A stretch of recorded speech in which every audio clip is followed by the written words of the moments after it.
A paz do Senhor a todos os obreiros, auxiliares da IPRV. Feliz de estar dando continuidade com os irmãos no nosso discipulado, no nosso treinamento, fazendo esse vídeo aqui, porque quando eu faço chamada de vídeo, nem todas as pessoas conseguem participar ao mesmo tempo e a nossa transmissão não é tão boa, porque a internet também não ajuda. Então vou fazer esse vídeo explicativo, depois vou postar e depois a gente vai ter a oportunidade de conversar no privado para tirar todas as dúvidas, ok? Lembrando os irmãos que estamos vivendo um tempo de renovação, de transformação no nosso ministério, né? E foi aí indicada a leitura do livro do bispo Doug Mills. Por quê, pastor? Porque esse livro é muito importante. Se a gente quer uma igreja sadia, se a gente quer uma igreja sarada, uma igreja que cresce, essa igreja tem que ter base. E toda a nossa base de crescimento vai ser inspirada aí no testemunho do bispo Doug Mills. Não sei se você teve a oportunidade de pesquisar a respeito da vida desse homem, né? Ele é um dos ungidos aí da nossa época, que Deus fez um chamado e que trabalhou esse chamado e que graças a Deus aí, né, por intermédio dele foram abertas milhares de igrejas na África e em outros países. E o bispo Doug vai nos ensinar, irmão, a base para essa igreja forte com crescimento, né? A gente vai pensar assim, já pensou se ele tivesse que frequentar um culto em cada igreja dessa? Ia ser mais de 3 anos para poder ir uma vez só em cada igreja participar de um culto só, né? Como ele consegue, pastor? Através da autoridade eclesiástica e da voz de comando. E é isso que nós vamos trabalhar a partir desse início. Para que nossa igreja venha alcançar o crescimento que nós desejamos, é necessário que cada um de nós entenda esse conceito. Aprenda esse conceito, pratique esse conceito. No Evangelho de João, no capítulo 10, Jesus vai também discipular os seus com esse mesmo conceito.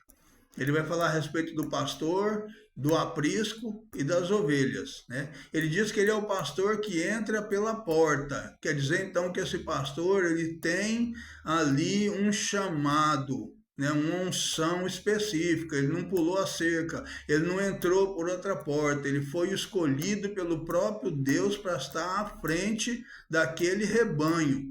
Fala que este pastor vai chegar no aprisco, que poderia ser hoje em dia a igreja, e ele vai conhecer as suas ovelhas, e as suas ovelhas também vão conhecer e vão reconhecer nele essa autoridade. E ele vai abrir e vai chamar cada uma dessas ovelhas para fora pelo seu próprio nome.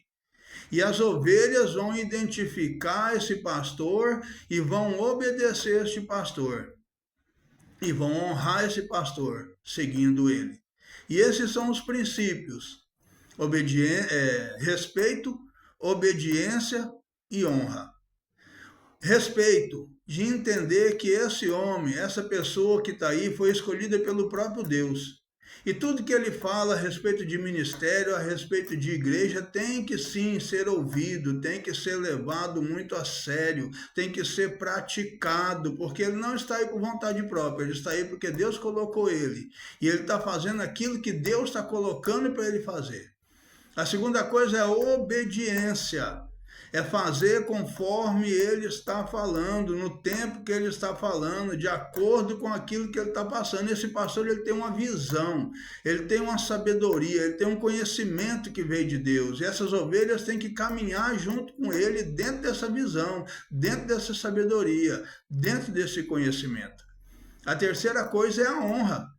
Essa pessoa tem que ser honrada, porque Deus escolheu ele, e ele sabe muito bem o que ele está fazendo, porque ele faz aquilo que Deus manda ele fazer.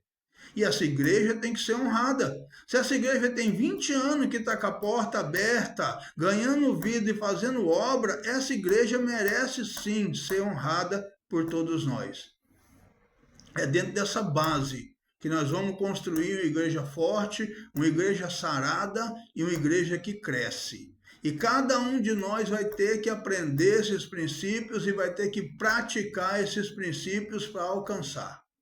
Todos nós vamos ter que fazer essa renovação e essa transformação na nossa vida. A partir do momento que reconhecemos o nosso líder, a autoridade do nosso líder, nós devemos agora o quê? Ouvir a voz de comando do nosso líder e fazer conforme aquilo que está sendo passado, para todo mundo alcançar aquilo que Deus tem reservado para nós. Para a gente poder treinar isso na prática, nós vamos precisar fazer um exercício. Nós vamos precisar de alguns materiais. Eu vou precisar que você adquira aí um caderno capa dura, 50 páginas, e que você também adquira aí um jogo de caneta, uma cor azul, uma cor preta e uma cor vermelha. Para a gente fixar isso na nossa mente. Para a gente aprender como é que a gente vai fazer isso, para não ficar simplesmente na leitura de um livro, porque esse livro é para abrir a nossa mente, é para alinhar a nossa visão, é para quando a gente vê essas coisas acontecendo, a gente combater, a gente saber como resolver, a gente saber como se portar, a gente saber como agir nessas situações para que nosso ministério não venha passar por isso. Com essa caneta azul aqui, ó, eu vou precisar de toda a sua sinceridade. Nós vamos fazer uma releitura do livro. A primeira leitura foi para a gente poder ter um pequeno conhecimento. A releitura agora é para colocar esse livro para funcionar na nossa vida, na nossa igreja, na vida dos nossos irmãos. Com essa caneta azul aqui, você vai começar a releitura desse livro e todas as partes que você for lendo, que você se identificar com a situação, com a circunstância, que pode ter acontecido com você. Por isso que eu preciso da sua sinceridade. Você vai anotar o capítulo, você vai anotar a página, você vai anotar o subtítulo, você vai anotar o assunto a respeito do que se trata com essa caneta azul. E com a caneta vermelha, você vai anotar aí o que deve ser feito para mudar isso. O que a gente aprendeu no livro do bispo Dag Mills, que pode ser usado para poder combater isso, para poder resolver isso, para poder mudar essa situação. Eu vou dar um exemplo prático daqui a pouco, né? Estou só passando essa informação para você. Com a caneta preta, você vai fazer basicamente a mesma coisa. Você está fazendo a releitura do seu livro, você vai chegar em algum assunto, em alguma abordagem que você vai puxar na sua memória e vai ver que você já viu algum obreiro fazendo aquilo ou alguma pessoa, membro da igreja, fazendo aquilo, falando aquilo, se portando daquela maneira, né? Conforme a leitura, você vai encaixar isso. Você vai pegar essa caneta preta, vai anotar o capítulo, vai anotar a página, vai anotar o subtítulo, vai anotar o assunto, né, com essa caneta aqui, bem detalhadamente, né, quem foi a pessoa, como foi o incidente, como aconteceu, né, por que aconteceu.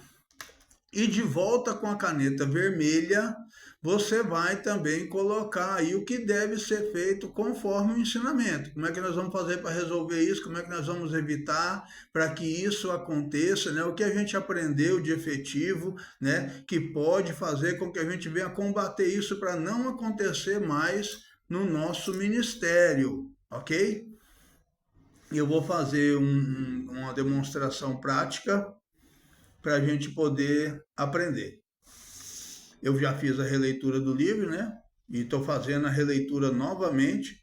E lendo lá o capítulo 1, né? Na página 8, eu olhei uma situação peculiar, né?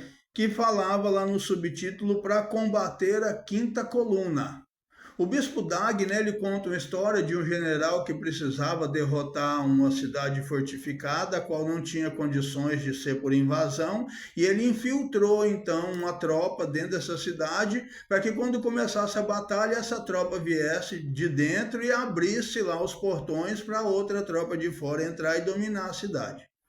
Depois ele vai contar essa história de uma forma a qual é um testemunho na vida dele. Ele vai dizer que na própria denominação dele, na própria igreja dele, houve pessoas no começo do ministério dele que tentaram fazer isso com ele, desacreditaram do ministério dele, tentaram rachar a igreja dele, fizeram panelinha, fizeram fofoca, né? Ele diz aqui que certas casas, né, era ninho dessas serpentes, né, que ficava tramando contra o pastor, que ficava tramando contra a igreja, e ninguém alertava o pastor, né? As pessoas viam isso acontecendo e ninguém fazia nada, sabia da gravidade disso tudo e deixava isso tudo acontecer, mas que Deus revelou a ele e ele tomou as atitudes necessárias para resolver, fazendo o quê, pastor? Apagando o fogo, arrancando a raiz da contenda para evitar a contenda.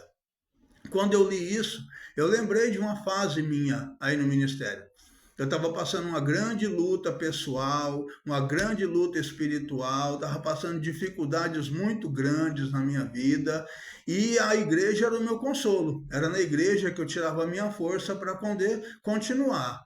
E chegado um determinado momento, né, pessoas dentro da igreja aproveitaram desse momento meu de fraqueza, levantaram calúnia contra a minha vida, levantaram facção dentro da igreja, panelinha da igreja contra mim, ia nas casas dos irmãos, né, fomentar, fermentar, né, trazer comentários maldosos, caluniosos, né, de desconfiança, né, contra mim, e infelizmente muitos da igreja começaram a participar dessas rodinhas, dessas panelinhas, né? Muitas pessoas começaram aí a querer, né, a me afrontar, né, dentro da igreja e querer, né, fazer ali com que eu viesse até mesmo a abandonar o meu cargo aí na igreja. Infelizmente, na época, eu não tinha esse entendimento que eu tenho hoje, né? E tomei até algumas atitudes, né, que não foram sadias, nem para mim nem para a igreja, né? Eu com medo de afetar a igreja, de prejudicar a igreja, né, eu decidi até me afastar. Esse foi um dos motivos, né? Não foi o principal motivo, mas foi um dos motivos que eu tive que vir para cá, para o Nordeste, para poder sarar a minha alma, para poder sarar o meu psicológico, o meu emocional, né? Mas hoje em dia eu vejo, irmãos, que eu não posso mais ter esse tipo de atitude. Hoje em dia eu tenho que entender o que Davi fala lá no Salmo 23 a respeito do pastor. Ele carrega um cajado e ele carrega um bordão, né? O cajado é para demonstrar o respeito, a unção que Deus deu para ele e mostrar o caminho. E o bordão é para quê, pastor? Para afastar o lobo, afastar o urso, né? Tirar aquilo que não é ovelha do meio das ovelhas. A partir, né, desse discipulado, de todo esse aprendizado que eu estou tendo, né, jamais isso vai acontecer, irmãos. E a partir do momento que eu voltar para essa igreja aí no final do ano, se tiver algum lobo ainda vestido em pele de ovelha, se tiver algum desses aí dentro, irmão, você pode ter certeza que não vai prevalecer, que não vai ficar mais. Porque eu não vou aceitar mais uma pessoa prejudicar o ministério, tentar rachar a nossa igreja, atentar contra aquilo que Deus tem na minha vida e permitir essa pessoa dentro dessa igreja. Então o bispo Dag já mudou a minha vida, já mudou a minha visão, já mudou a minha consciência. Eu quero que você leia esse livro e entenda isso. Você vai começar a ler, você vai ver situações que aconteceu, podem ser com você, eu preciso da sua sinceridade. Eu quero que você anote aí, aconteceu mesmo, pastor. E por quê? A primeira coisa, irmão, esse exercício é particular. Eu não quero que ninguém olhe no seu caderno. Ele é seu, é individual. Não é para ninguém trocar informação com ninguém. Você vai fazer isso aqui para mudar a sua visão, o seu conhecimento, o seu entendimento, para que você venha identificar isso e poder combater isso. Então, cada um vai fazer o seu caderno individual e particular. Eu não quero ninguém discutindo nada disso com outra pessoa. É você que vai identificar o que tem que ser mudado em você e o que tem que ser mudado nos outros dentro dessa igreja e como cada um de nós vai fazer isso acontecer de verdade na nossa vida, certo? Eu preciso disso, eu preciso que você alinhe a sua visão, que você tenha esse entendimento, que você tenha esse conhecimento. Nós precisamos fortalecer a nossa igreja, nós precisamos cercar a nossa igreja para não deixar nenhum lobo entrar, ninguém vir atrapalhar o nosso processo de crescimento, ninguém vir, irmão, tirar o nosso foco, como já aconteceu outras vezes. Isso não vai acontecer mais. É por isso que essa base sólida vai ser aonde nós vamos construir toda a transformação da nossa igreja. Eu preciso que você comece a releitura desse livro o quanto antes. Eu preciso que você adquira esse caderno capa dura 50 folhas, esse jogo de caneta azul, preta e vermelha, e comece a colocar nesse caderno todas essas experiências. Tudo que aconteceu, que você se relacionar, ou que você já sabe, já viu, que pode estar acontecendo, não só o que aconteceu não, pode estar acontecendo hoje aí dentro.